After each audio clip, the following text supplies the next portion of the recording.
Bueno, volvemos acá a la experiencia de exponer el segundo evangelio sinóptico que surge en la historia después del de Marcos. Lo que hizo Marcos como que le llamó mucho la atención a otras comunidades y entonces los coordinadores y animadores de esas comunidades que habían conocido a Jesús le copiaron a Marcos y entonces tenemos a Mateo, la comunidad de Mateo, que de alguna manera va a hacer un uso de los mismos materiales que usó Marcos, de los que circulaban por ahí, de los relatos de pasión, de dichos y de hechos. Entonces Mateo va a tomar de alguna manera ese material, lo que le interesa. Unas cosas coinciden con Marcos, otras cosas son distintas que Marcos no utilizó. Entonces por eso hay diferencias entre los dos. Hay cosas que son iguales en los dos evangelios, pero hay cosas que están en Marcos y no están en Mateo, porque a Marcos le interesó y a Mateo no. Y hay cosas que están en Mateo pero no están en Marcos, porque a Marcos no le interesaron esas. Pero todo eso estaba en los relatos de pasión, de dichos y de hechos. Entonces, bueno, Mateo organiza su obra y volvemos a decir lo mismo, según las necesidades de la comunidad, según las características de la comunidad y según la intención de la comunidad. Nosotros sabemos que la comunidad de Mateo era una comunidad casi que constituida al 100% por judíos. En la comunidad de Marcos podría haber gente que no era judía, pero en esta sí hay judíos y la gran mayoría son judíos. Entonces conocen muy bien el Antiguo Testamento, eso que habíamos hablado ayer, que también conoció y vivió Jesús. Entonces Mateo no tiene que ponerse a explicar cosas, no tiene que ponerse a decir algunos elementos, sino que va hablando porque todo el mundo le entiende. Pero él hace una cosa muy original, muy original.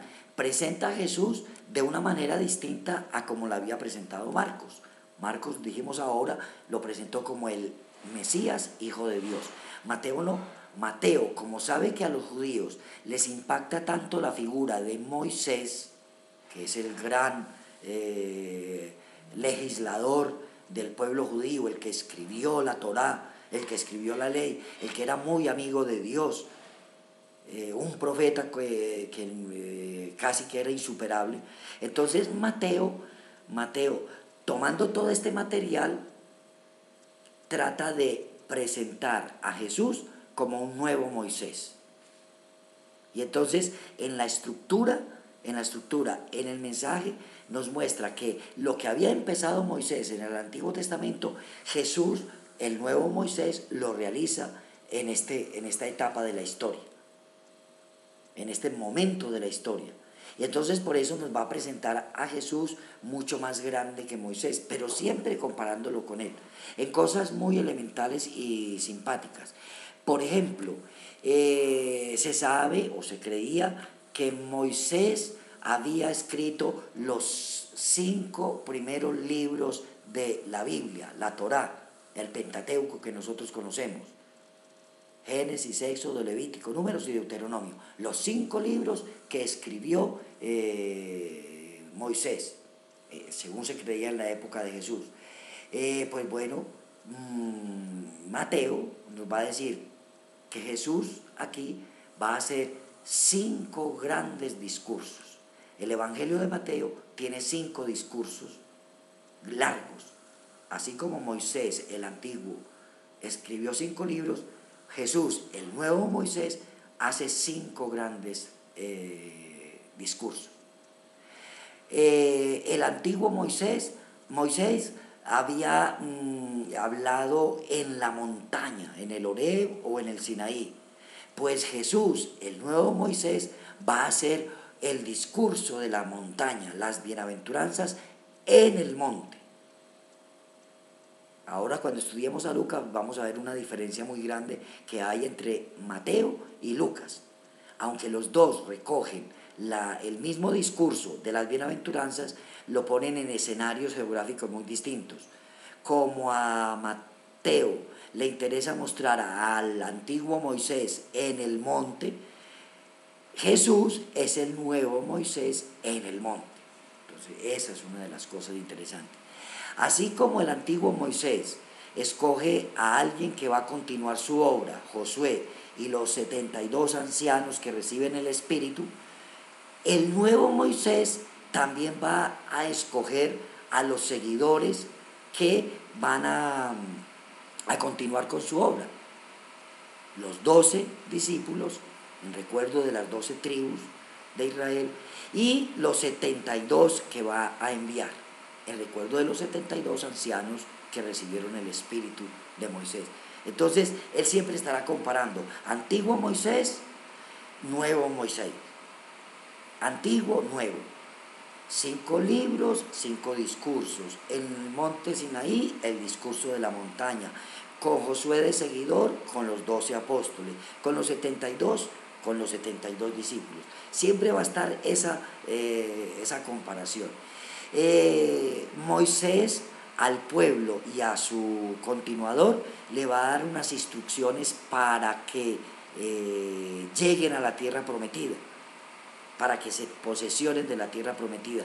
Pues bueno, el nuevo Moisés también le va a dar unas instrucciones a los discípulos para que cumplan la función de anunciar el reino, que es lo central. En el antiguo Moisés va a dar una cantidad de instrucciones, de leyes y de requerimientos para poder entrar en la tierra prometida. En la parte central del Evangelio de Mateo va a dar las características y los elementos fundamentales para poder poseer el reino. Moisés, que no entró a la tierra prometida, va a repartir esa tierra. Desde el monte Nebo va a ver y va a repartir a cada uno su tierra. El nuevo Moisés, Jesús, en las nubes, va a repartir el reino de Dios a los que se lo merecen y a los que no se lo merecen. Vengan, benditos de mi Padre, fuera de acá. Entonces, también hace esa comparación. Y desde ahí entonces nosotros vamos a comprender que Mateo en el Evangelio está interesado en mostrar la figura novedosa de Jesús, copiada desde el antiguo Moisés, pero este es el nuevo, el más grande. Y desde esa perspectiva entonces nosotros vamos a mirar momentos muy interesantes de la experiencia de Jesús en el Evangelio de Mateo que se van a transmitir. El primero va a ser, y es el que yo les voy a recalcar, el famoso Sermón de la Montaña. El Sermón de la Montaña, que está en los capítulos 5 al 7 del Evangelio de Mateo.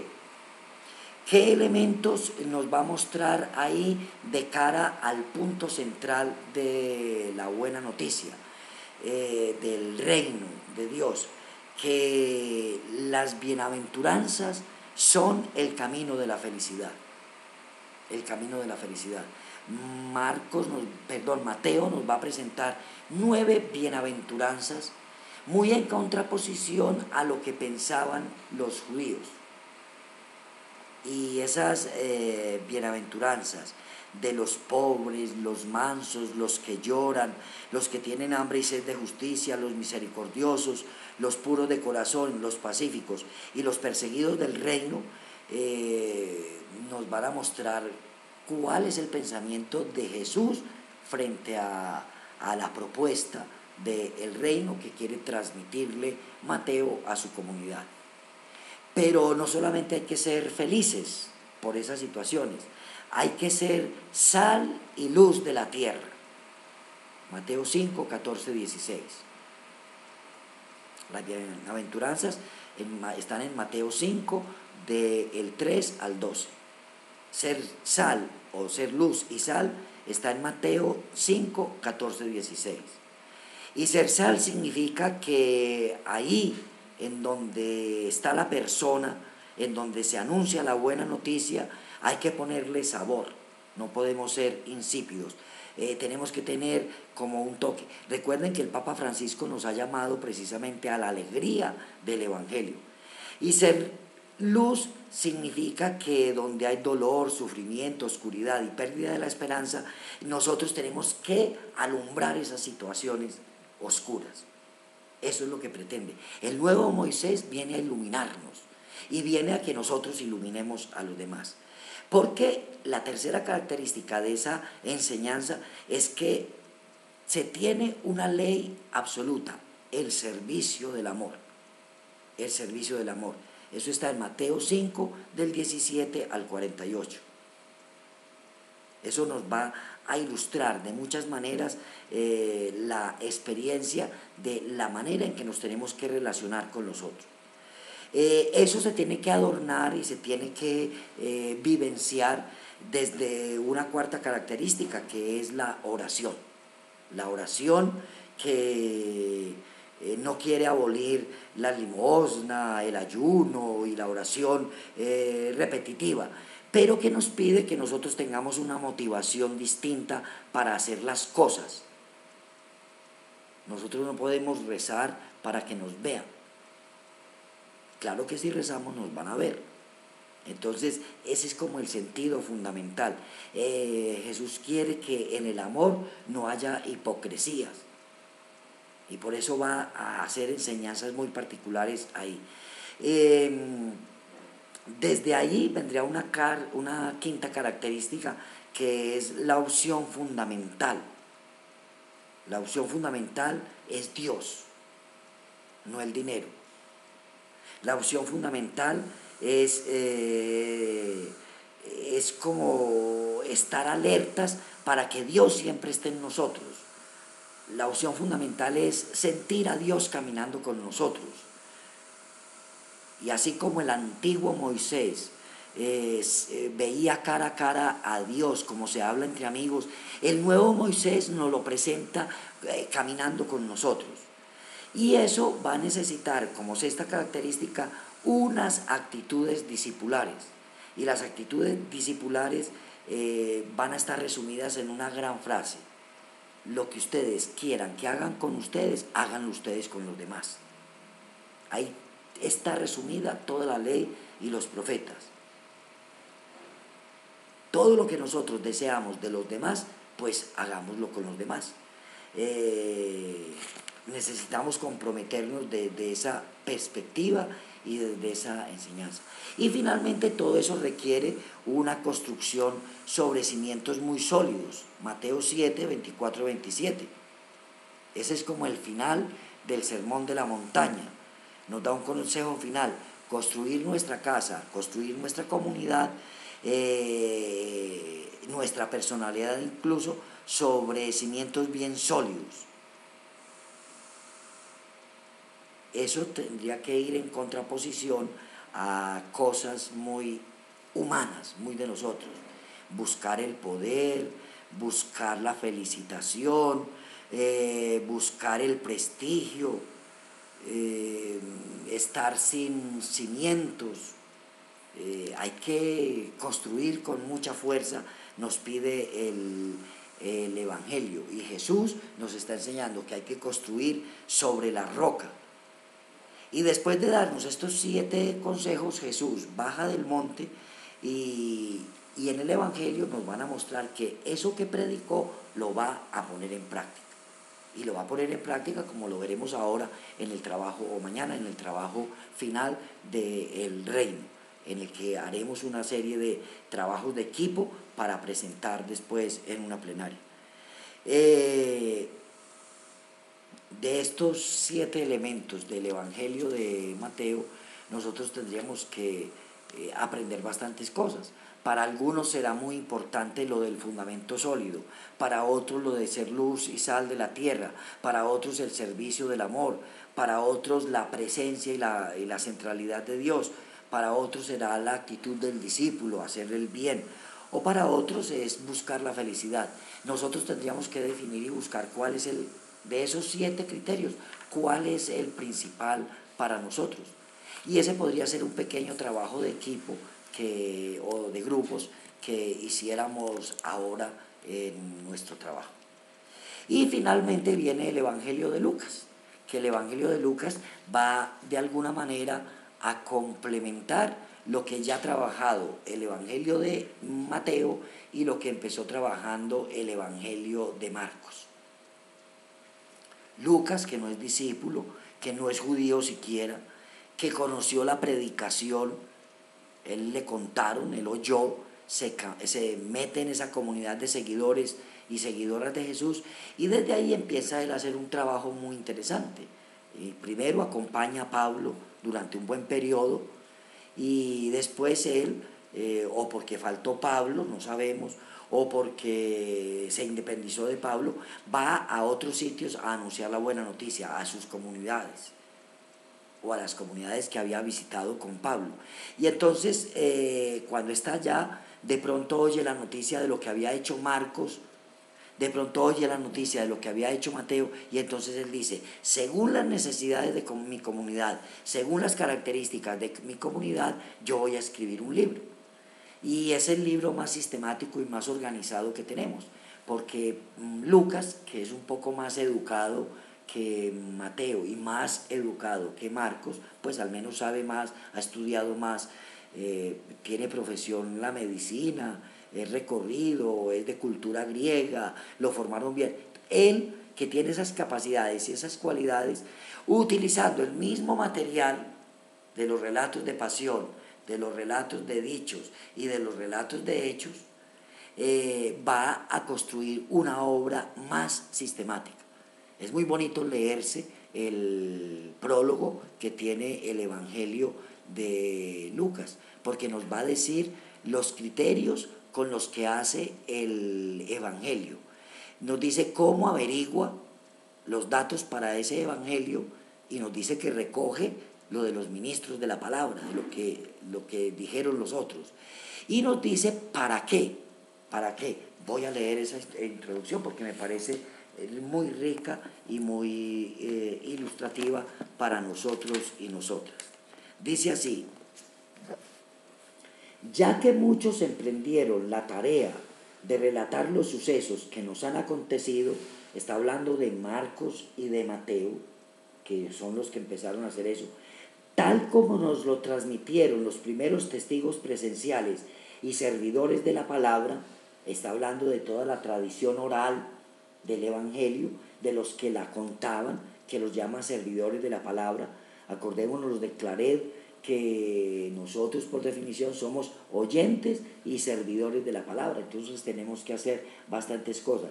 Y aquí entonces se nos vuelve también un requisito que ya habíamos visto en Marcos, que vimos en Mateo y que ahora se repite. Lo que recibimos lo tenemos que dar. Y ese es un trabajo muy importante para los distintos grupos de coinonía, de Coviguadel, perdón, que están reunidos ahí en coinonía. Tenemos que multiplicar lo que recibimos. Tenemos que hacer un trabajo interesante para que esto se conozca. Y los claretianos, como identificados con ese lema de oyentes y servidores de la palabra, tenemos que intensificar más las cosas. Bueno, entonces también yo he pensado, ilustre Teófilo, escribirte todo por orden y exactamente, comenzando desde el principio. Entonces él dice la manera en que va a escribir la obra. ¿Y para qué? Así comprenderás con certeza las enseñanzas que has recibido. Y entonces el Evangelio de Lucas está al servicio de lo que ya uno ha oído, de lo que a uno ya le han predicado. Y va a servir como un buen resumen, una buena síntesis más orgánica y sistemática. Lucas entonces, como Marcos y como Mateo, recogiendo todo este material, va a hacer su obra ya más sistemática desde el principio. Y es muy original porque entonces nos muestra que él está utilizando una metodología y que está usando unas fuentes y que está usando una investigación para poder escribir su obra.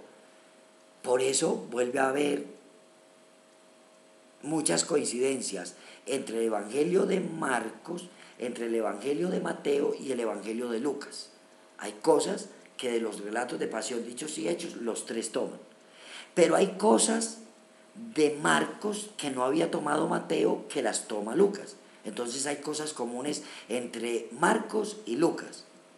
Pero también hay cosas que Mateo tomó y que no tomó Marcos, que las toma Lucas. Y entonces aparecen las relaciones entre el Evangelio de Mateo y el de Lucas. Cuando uno pone los tres evangelios, el de Mateo, el de Marcos, el de Mateo y el de Lucas, en líneas, en tres bloques, en orden, uno ve que hay muchas cosas en las que coinciden los tres, que hay cosas en las que coinciden dos, Marcos y Mateo, o Mateo y Lucas, o Lucas y Marcos. Y hay cosas en las que cada uno hace su propio aporte, cosas que tienen Marcos que no tomó Mateo ni tomó Lucas, cosas que tomó Mateo pero ni Marcos ni Lucas las tomaron, y cosas que tomó Lucas que ni Mateo ni Marcos las tomaron, tienen sus características propias. Por eso es importante leer el Evangelio de seguido y aparte, para que evitemos tener el resumen en la cabeza. Bueno, Lucas, que escribe el Evangelio desde esas fuentes, entonces va a utilizar un criterio distinto, un criterio muy interesante.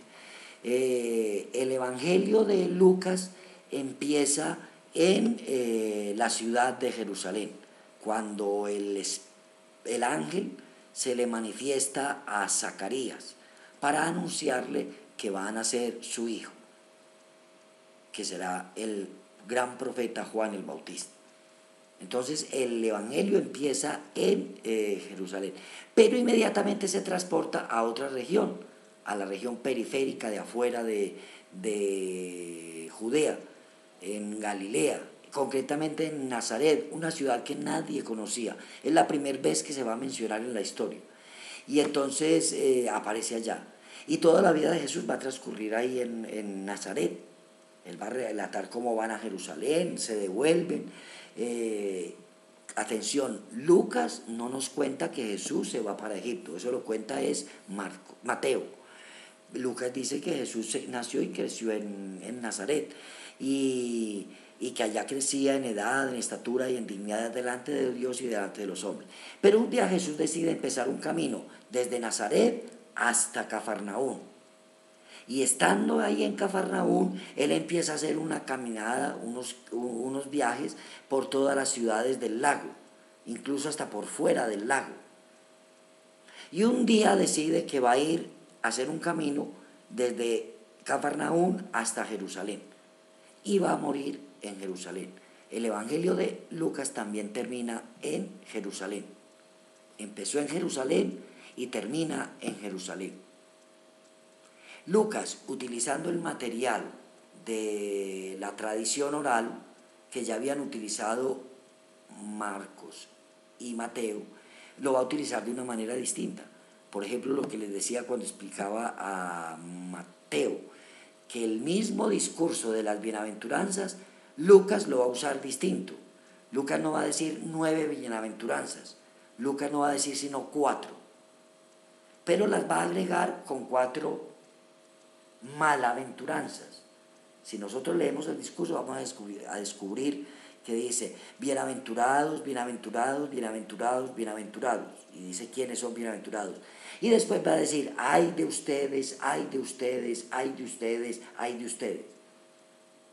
Bienaventuranzas y malaventuranzas. Entonces miren que a pesar de que utilizó el mismo discurso de Jesús, lo utiliza de una manera distinta, porque a él le interesa hacer ver lo positivo y lo negativo, las bienaventuranzas y las malaventuranzas. Si nosotros nos acordamos, en el Evangelio de Mateo, Jesús dice ese discurso arriba en el monte, como el antiguo Moisés en el Sinaí. En el Evangelio de Lucas, el mismo discurso dice que se dijo en el llano. Uno se podría preguntar, bueno, ¿dónde fue que Jesús dijo el discurso de las bienaventuranzas? ¿En el monte, como dice Mateo, o en la llanura, como dice Lucas? A nosotros no nos interesa eso.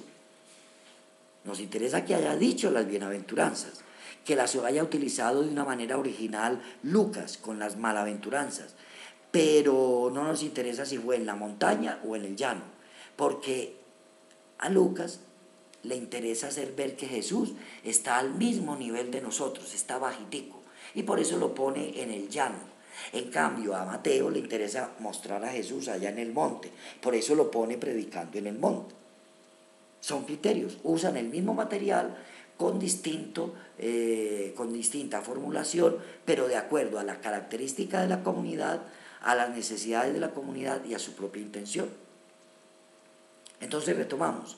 Jesús, que empezó su labor en Nazaret, decide irse a Cafarnaún. De Cafarnaún hace el recorrido por las ciudades del lago y un día decide emprender su camino hacia Jerusalén. Y allá va a terminar el Evangelio. Recordemos que la obra de Lucas no va a terminar en el Evangelio, porque Lucas también va a escribir una segunda parte de esa buena noticia, y es la historia de las comunidades, el libro de los Hechos. Pues bueno, el libro de los Hechos va a tener exactamente el mismo criterio. Va a empezar en Jerusalén, donde va a venir el Espíritu Santo en forma de lenguas de fuego, y desde ahí los discípulos empezarán a dispersarse. Y el libro de los Hechos de los Apóstoles va a terminar con la intención de estar en Roma. Con la intención de estar en Roma. Incluso Pablo va a manifestar que va a querer estar en España. A eso los estudiosos lo han llamado la teología del camino. El camino que hizo Jesús de Galilea a Cafarnaún, de Cafarnaún hacia los pueblos del lago y desde Cafarnaún hacia Jerusalén para terminar ahí. Es el mismo camino que tiene que hacer la comunidad, desde Jerusalén hasta Yafo, de Yafo a Cesarea, de Cesarea a Antioquía, de Antioquía a Grecia, de Grecia a Italia, de Italia a España. Nosotros podríamos hacer la continuación, de España a América. Y estaríamos conectándonos con la teología del camino, que es lo que Lucas va a plantear en su Evangelio. Yo les propondría una dinámica bien sencilla para que descubrieran, cada vez que lean el Evangelio de Lucas, todas las palabras que hacen referencia al camino, o que hacen referencia a la salida, a ir, a caminar, a estar allá. El Jesús de Lucas es un Jesús caminante. Si uno se pone a leer con detenimiento cualquier parte del Evangelio de Lucas, uno va a descubrir inmediatamente esa caminadera. Acuérdense que Zacarías, después de que terminó el turno, se regresó. Acuérdense que María, cuando el ángel le anunció que iba a ser la madre de Jesús, se va a las montañas de Judea. Jesús va a salir de Nazaret a instalarse en Cafarnaún. Y entonces desde ahí, desde esa perspectiva, todo el Evangelio nos va a hablar de caminar. Acuérdense que los padres de Jesús bajan con el niño a Jerusalén y caminan la jornada de un día y después les toca devolverse. Y después ellos siguen y vuelven a subir a Nazaret. Es toda una dinámica de caminar, de ir de pueblo en pueblo. La multitud salía a que los bautizara Juan.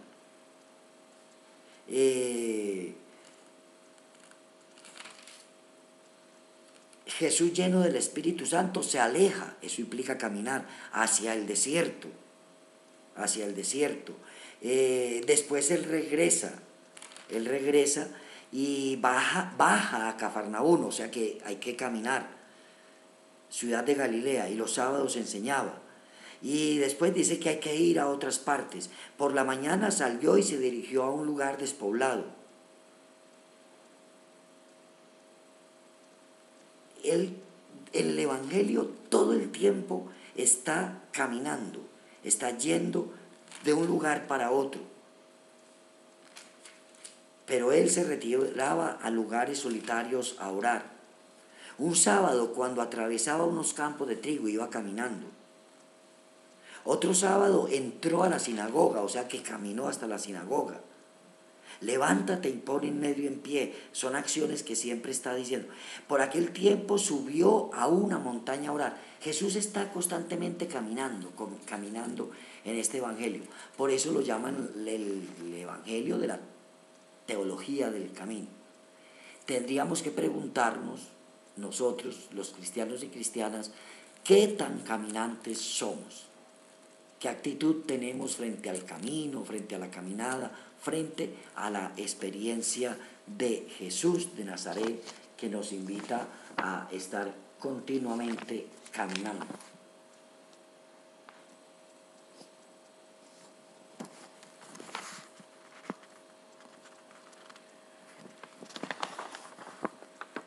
Nosotros tendríamos que entonces mirar fundamentalmente esa experiencia y ver qué vamos a hacer con este personaje Jesús, del cual tenemos hasta ahora 3 versiones con el mismo material. La versión de Marcos, la primera que se inventó el género, la versión de Mateo, que lo compara con Moisés, el antiguo, pone el nuevo Moisés, y la figura de Jesús caminante que nos presenta Lucas. 3 maneras de ver al mismo Jesús con el mismo material. Ahora, cuando empecemos la otra parte de la charla, vamos a mostrar algunos elementos que sintetizan en un cuadro esta experiencia de los evangelios y el mensaje de los evangelios. Recordemos que siempre está centrado en el reinado de Dios, en el reinado de Dios. Vamos a descansar y seguimos más tarde con nuestro trabajo.